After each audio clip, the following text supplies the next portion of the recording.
Welcome back and thank you for staying with us. We are hosting the Commissioner of Information, Ebonyi State, this morning in the person of Mr. Oji Uchendu Oji.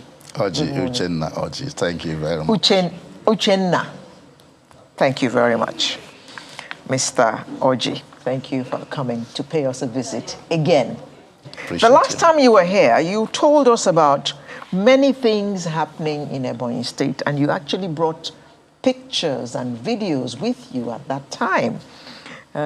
It has been a while now. How much progress has been made in Ebonyi State since your last visit? Yeah, thank you very much. The 6 years of His Excellency Chief David Mwezu has been very eventful. We are very grateful to God that at this point in our history, we've got a leader par excellence who has come to make a difference in the history of Ebonyi State. So 6 years has been very beautiful. I can say that if you had been there before 2015 and you are there today, you will agree that Ebonyi State is an emerging city, a state that is one of the fastest developing states in terms of infrastructure, human capital development, and overall transformation status, as it were. So if you go by the issue of road, before he came on board, we had got debt of road. And that was one of the reasons why we were called North of the nation. But today, Ebonyi is like a global village with network of road across the 13 local government areas. And all, I can say 90% done in concrete pavement of 8 inches. That is a novel in Nigeria. And the highways, that is the federal roads, also have been done by our dear governor. And that is to prepare us for economic development, because that's in line with the blueprint that he did develop in 2015 where he came on board. But beyond this is looking at getting to address the economic and social problems that are ravaging the nation. One of them is unemployment. One of them is getting to have a self-reliant population, self-sufficient population, where there is food security, where there is also social security. And what did he do differently? He began to do things that we never imagined before he came on board. One was to ensure that he would give Ebonyi State a face that will outface the face it used to have. Before he came, we are having what we call inferiority complex brought about by the nature of our state. But today, apart from Abuja and Lagos, you can see that Ebonyi State has the highest number of flyovers, wonderfully made by indigenous contractors, and even civil servants within the Ministry of Works. And he's just preparing for total investment, because he's looking at private sector participation in industrialization of Ebonyi State. That is to say, he cannot put all the industries, but he needed to put the environment and also put the critical infrastructure that will help in transforming the state. So he continued and began to build facilities that will employ our youth and women. One of them in the shopping mall that has no less than 5,000 number shops. Has it been completed now? Because the last time you came, you told us about it. Yeah, it has been completed. A wonderful edifice. What they are doing now is it functioning now? Yeah, they are shortlisting people who are getting to access the shops. And he made it available to the indigenous and non-indigenous. Of course, the youths and women are the real target. They have a priority attention in this regard. So they are already indicating interest, and very soon that place will now begin to function effectively. And the governor is looking at getting the administration and management of government, because government is not a good businessman. And so that's why advertisement has been made for people, even those from Computer Village in Lagos are coming to also take some shops. A very wonderful edifice. Mr. Bruce came and said that it's the biggest shopping mall in Africa.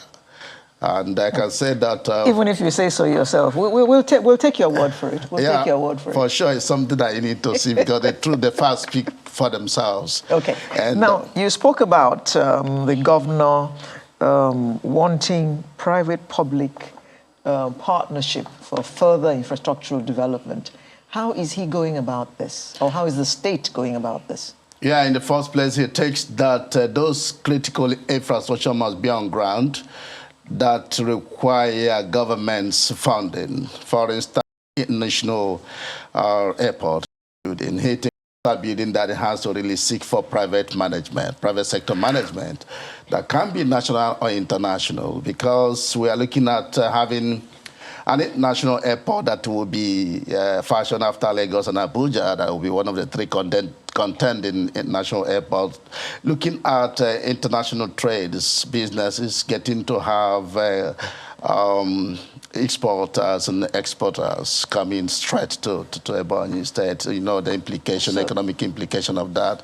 And so he's also looking at making necessary legislations to give investors the opportunities, unfettered opportunities to access our land, to access our labor, to also enjoy the security and the environment of Ebonyi State. And this is already in place.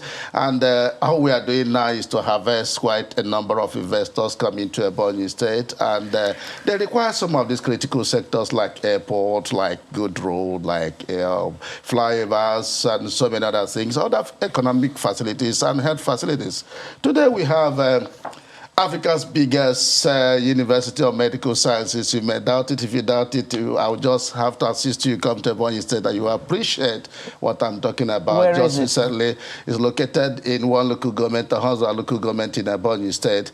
And recently, NUC gave it accreditation and has approved that. Say that again, University of what?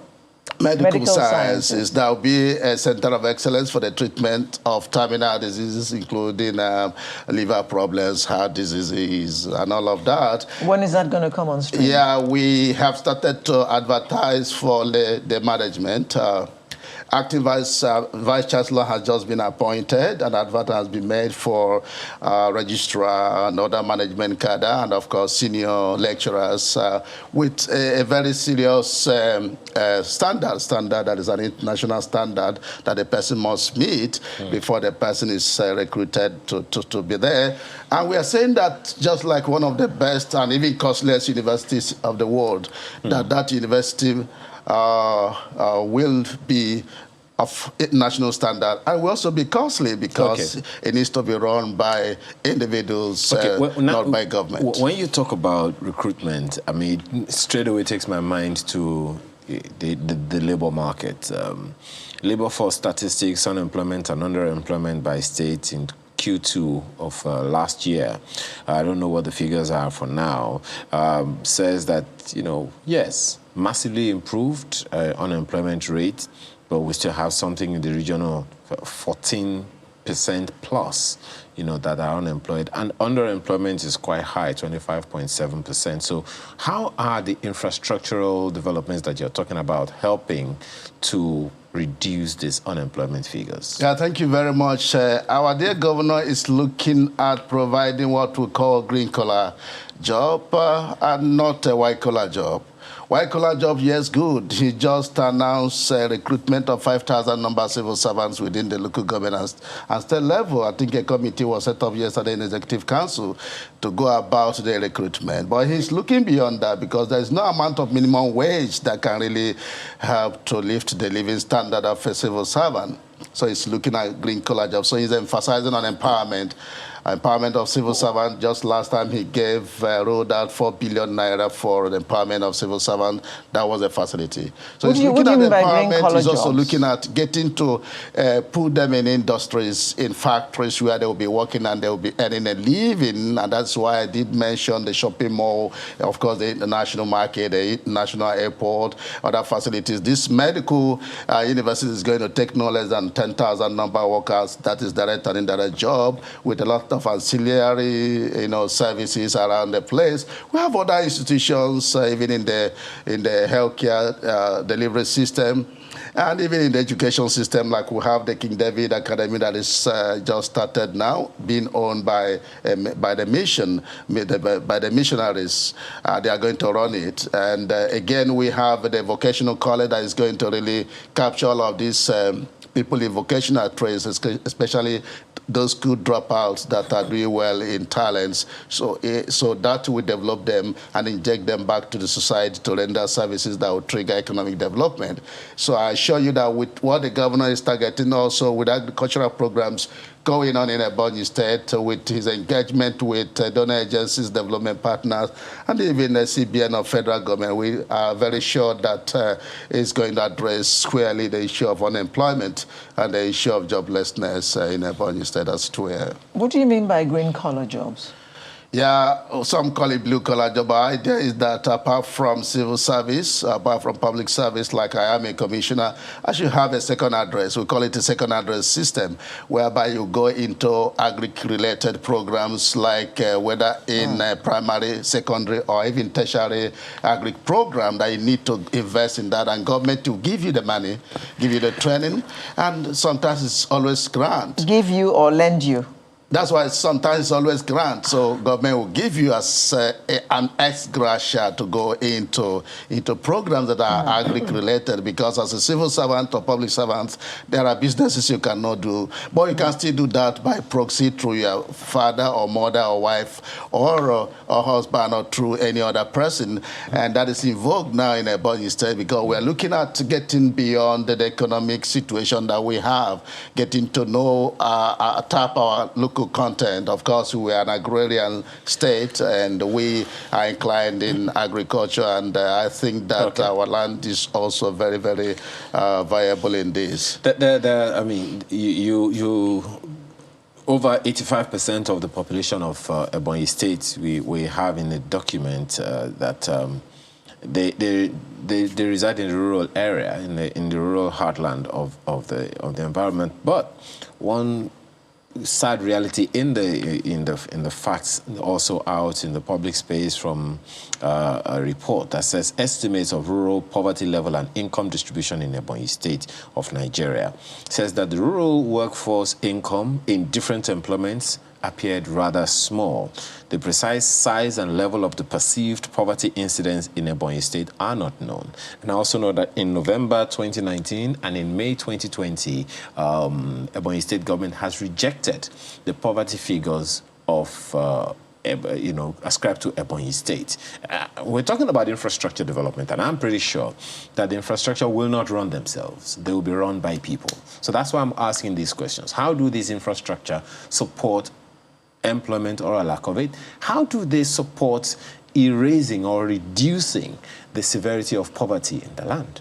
Yeah, let me also correct an impression. I want to concede that before 2015, Ebonyi State was like a glorified village. Our parts of Ebonyi State was indeed a village, because all the basic amenities were not there. But today, we have got no less than 3 satellite towns. Of course, the metropolis is an emerging metropolis that can attract even creative industry, as it were.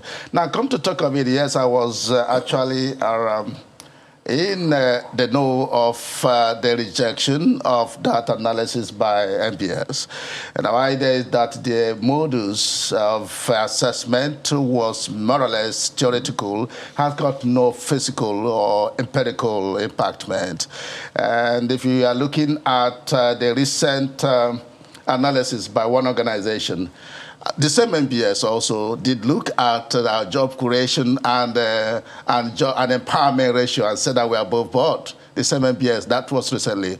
In 2018, World Bank made an assessment about what they call state-to-state health indices. And they said that Ebonyi State is above average because of the kind of primary healthcare system, secondary healthcare, and tertiary healthcare system being put in place by their governor.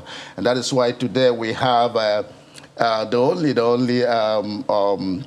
virology center in the southeast, and one of the biggest in Nigeria. We have what we call School of Midwifery that just had their matriculation a couple of days ago. So we are doing a lot to revamp the health sector. I know health has a lot to do with human capital development. Nutrition is also part of what we are dealing with under human capital development, to get the young persons at the primary levels, get them fed very well, and get them to really be sound intellectually. So we are doing all of these things to come up. Let me mention something also in the area of education. We are doing a a lot to make a difference. Before, we were said to be educationally less privileged, but when the governor came on board as 2017, we now emerged as one of the 10 best states in WAEC. It has continued to our credit today. And again, the UNEC had the assessment about the best medical student, that is somebody that took JAM for medicine and surgery,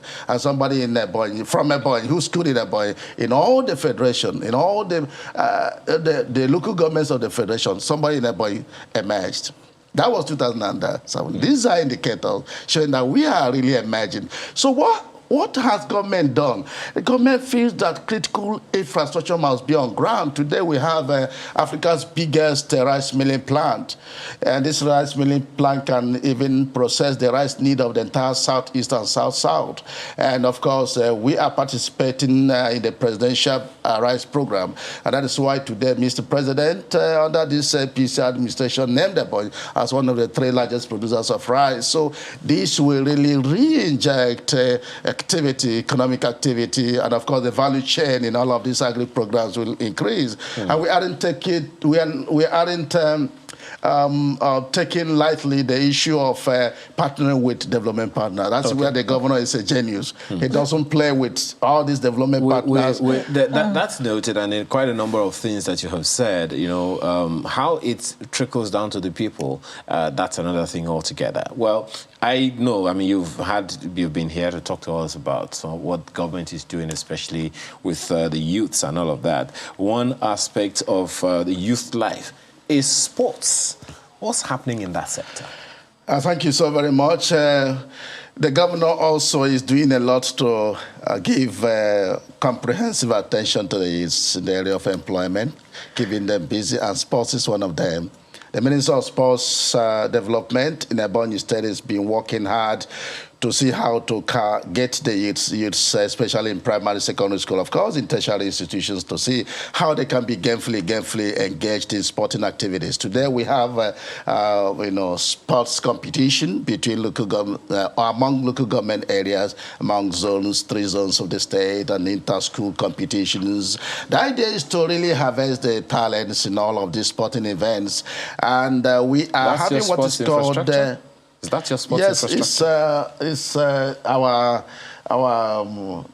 stadium. Our stadium that the governor is constructing now, and this is different from the one he did rehabilitate, that is the best in the Southeast. He's really going to get this rounded off before he bows out. This is just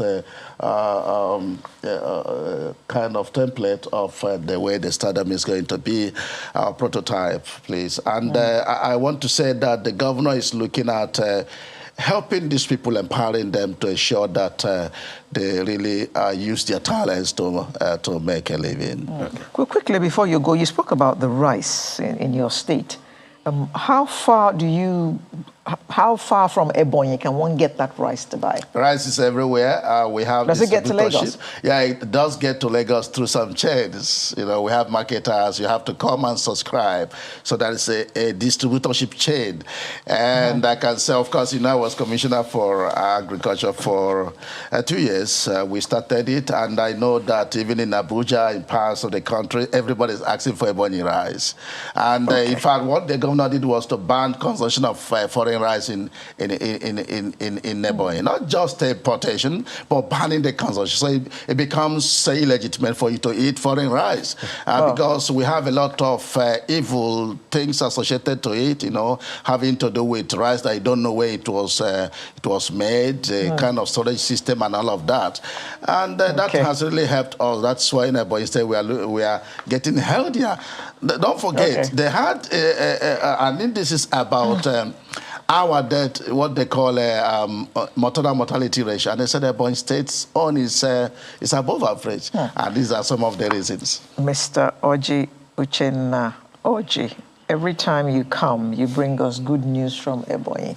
Thank you. We hope that we continue to hear good things from Ebonyi regarding development, youth employment. And we didn't get to talk about security at all, but we'll leave that for the next time you come. Thank you very much. Mr. Oji Uchenna Oji, Commissioner for Information, Ebonyi State. Thank you for dropping by today. I appreciate it. Tell us about things happening in your state. Sunrise will return in just a moment to talk about another interesting topic.